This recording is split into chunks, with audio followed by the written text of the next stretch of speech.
short video, I will be talking about something that is rather important, modal verbs, and how we can use them to express ability. First, I would like to explain what a modal verb is. A modal verb is an auxiliary verb that can express either permission, obligation, recommendation, a suggestion, or an opinion. Today, it's all about ability and the modal verbs we can use to express that. An ability is the power or skill to do something, to make or even think, and it's considered to be a talent. And I'm gonna give you like 4 examples. We all know cats. What's their ability? Cats can see in the dark. When I was younger, I could paint.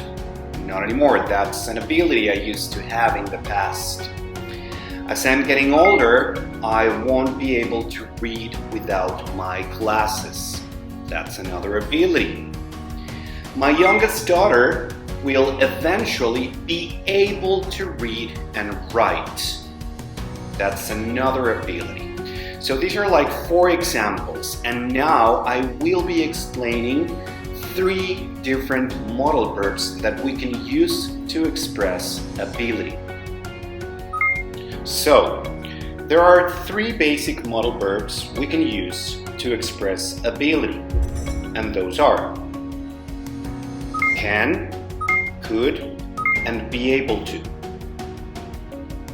So, if there's an ability we would like to express in the present, can is the modal verb mostly used, and it can be either in affirmative or negative. Let's take a look at an affirmative example. We have an ability right here, which is birds can fly for hours. That's their ability. But also, I can express ideas, I can express abilities in a negative way. In that sense, then, I need to use can't. And the example goes like this. I'm sorry, but I can't drive a stick. So very well, if we want to express general abilities in the past, then instead of using can or can't, we need to use could. Or, well, obviously, if it's a negative sentence, couldn't.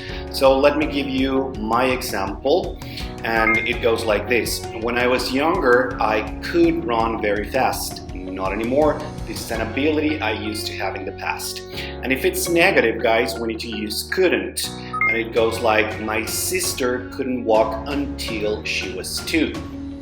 Very well. So as you can see, it's not that hard. Actually, it's pretty easy. So let's move on. For future abilities, guys, we only need to use be able to. We can use it again in affirmative or in a negative sentence. And since can or could don't exist in the future, I mean, it is impossible for us to use them to express abilities in the future. So instead of that, we need to use be able to. So let's take a look at my first example. My sister will be able to read and write. This is an ability she will get in the future. So I am not using can or could since they don't exist in the future. And in a negative sentence, well, I need to use the negative form of be able to. And that would be like this. I think I won't be able to attend the meeting. So it's not that hard. Just remember, if we want to express ability in the future, we only need to use be able to. Is that clear? Very well. And finally, if we want to use other forms where there is no option with can or could, let's say, for example, present perfect. I am using that structure. In that case, I need to use be able to. I cannot use can or could.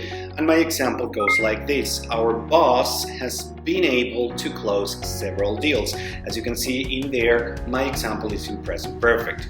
And in a negative sentence, well, it's actually pretty easy. I am saying I'm afraid of not being able to achieve any of my goals.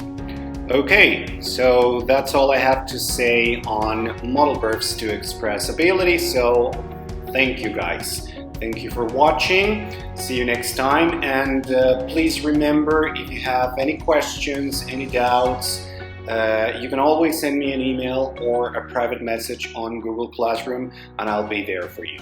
All right, thank you very much. And well, that's it. See you next time. Bye-bye.